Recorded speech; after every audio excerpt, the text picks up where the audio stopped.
talk about that and how they're playing here. Yeah. Just, we've been taking it one game at a time and trying to win each game that we step out and play.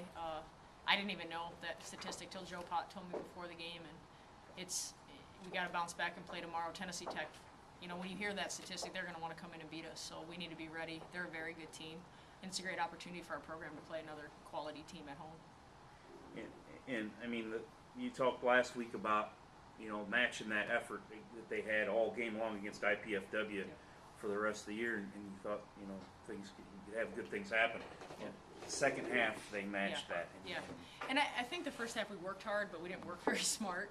Our effort was good, but we pressed a little bit because we didn't make shots. And coming off of the way we shot against IPFW, I think they were just kind of not sure what to do, and then they started overpassing and trying to make big things happen instead of just being patient. And they calmed down, I thought, got their composure at halftime, and came out and just played a new half and didn't dwell on the first half, which is a maturity thing, which is great to see. Was your ball moving better? It just seemed like things were clicking a little bit better the second half, finding Raven down. Or the first half, you sort of mechanical. Yeah, and we didn't push the ball in the first half, and part of that was we didn't get stops, so there was a lot of dead balls. I thought we did a better job pushing the ball in the second half and moving off the ball. We didn't catch and dribble, or catch it in bad areas of the floor. In the first half, we caught a lot in the corner, and then we waited till two people were on us, and then we made bad decisions once we had two people on us. So we weren't crisp and sharp in the first half the way we needed to be. Is this a typical Raven game or a good Raven game? 21 and 12.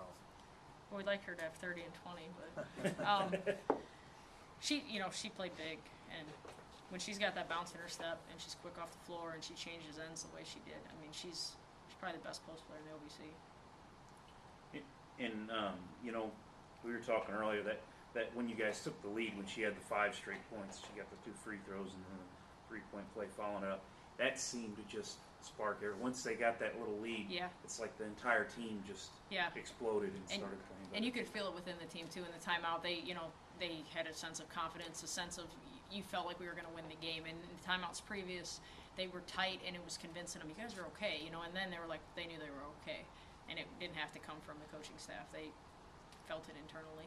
Do Raven and Michaela sort of play off each other, feed off each other? I can sense that if Raven's playing well, then Michaela at times starts to play well. Is that something that you sense, that they sort of play off each other pretty well sometimes? Yeah, well, and they've played together since they were sophomores in high school, freshmen in high school in the summer with the Jets. So they've played high-low together for a long time, a lot of repetitions, a lot of possessions.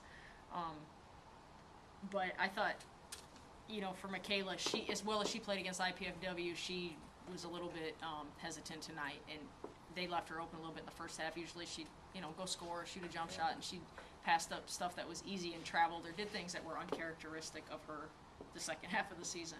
So, and I feel like the better she plays, obviously the better our team is, And she's one of those X-factor players, her and, a few others on our team. When they play well, we're a lot better. I'm not big in stats, but you had 17 turnovers, with about 13 minutes to go. Mm-hmm. You had 1 turnover, I think, after that. Yep. And you mentioned patience. I thought that was the key. Yep. Yeah, I totally agree with you. I mean, at halftime, as coaches, we're like, it wasn't pressure-forced turnovers, a lot of them. They were just trying to do too much, and I would love our program to get to the point that we know how we're going to play every time we step on the floor, and we're learning. And I think the last 10 minutes, that's how we want to play every time we step on the floor. So baby steps, hopefully next game we can play a full 40 minutes like we did against IPFW. But if we don't, it's how we respond. And tonight it would have been easy to play bad the last 10 minutes also, or just not as effective, I shouldn't say. Not that we played bad. But as a team, we know there's going to be adversity in how we respond to it, and not compounding mistakes like we did for the first 30 minutes. Like we have a turnover, then we need a sense of urgency the next possession to not have another turnover. And I thought, the last 10 minutes, they got a good shot every possession, and they took care of the ball. And on defense, for the most part, it seemed like we got almost every first shot miss, which is our goal defensively. What do you think the game on the boards? I mean, 47-27, it's gotten so much better here lately. What do you think the reasoning is? Just really on them to pursue every shot, and we're like, you might not get it every time, but you'll never get it if you don't go after it. And so I think they've really committed to that, going after every shot, every miss. And I think Sid sets the tone with that, because she goes in all the time and she'll give up her body or her face and get whacked to try to come up with the basketball. And I think that's a great example for Michaela, you know, because they kind of play the same position, and Sid's going to graduate this year. So hopefully Michaela sees that, what an impact that makes on our team, and can continue to bring that after Sid graduates. You were 6 points down at halftime, but I didn't sense any panic. Some games, you know, you're 6 points down to somebody, it's like it's going to be a big uphill fight. But you played with sort of like, hey, we can come back and win this game. What did you sense that in the locker room too?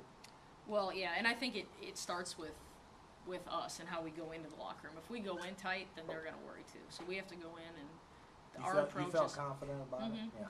Well, and I think our team is confident after the Eastern game. I think that game kind of changed our season. We were down 17 with like 13 minutes to go, and they came back and took the lead. And Eastern's a good team.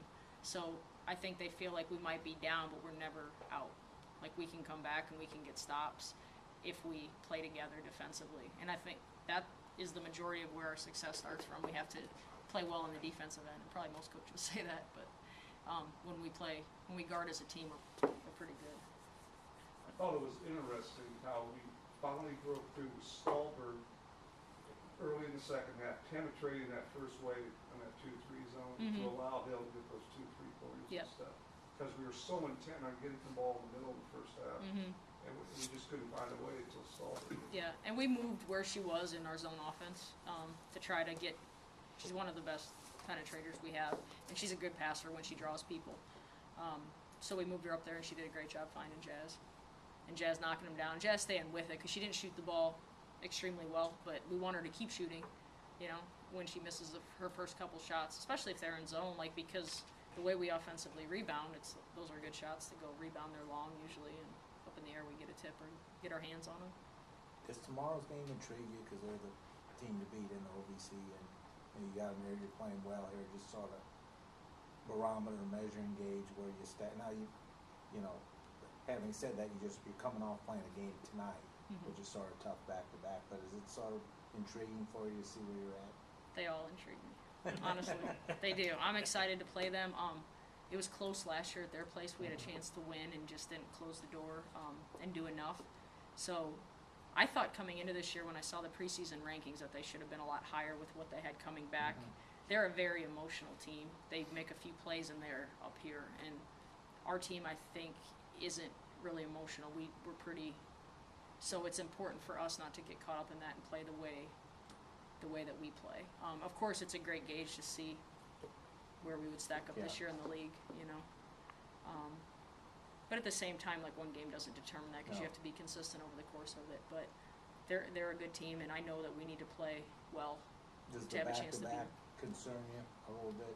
Well, we're excited because we're going to the Florida Gulf Coast tournament. We got to play back-to-back-to-back with little preparation, little turnaround. So I think it's a good experience for our team to learn how to do that. And also, when we're in a conference tournament 2 years, they got to play back-to-back to win it. So, you know, we got to look at it like that. Today could be our semifinal, and tomorrow we're playing for the chance to go to the NCAA tournament. So that's Pretty much have what you need.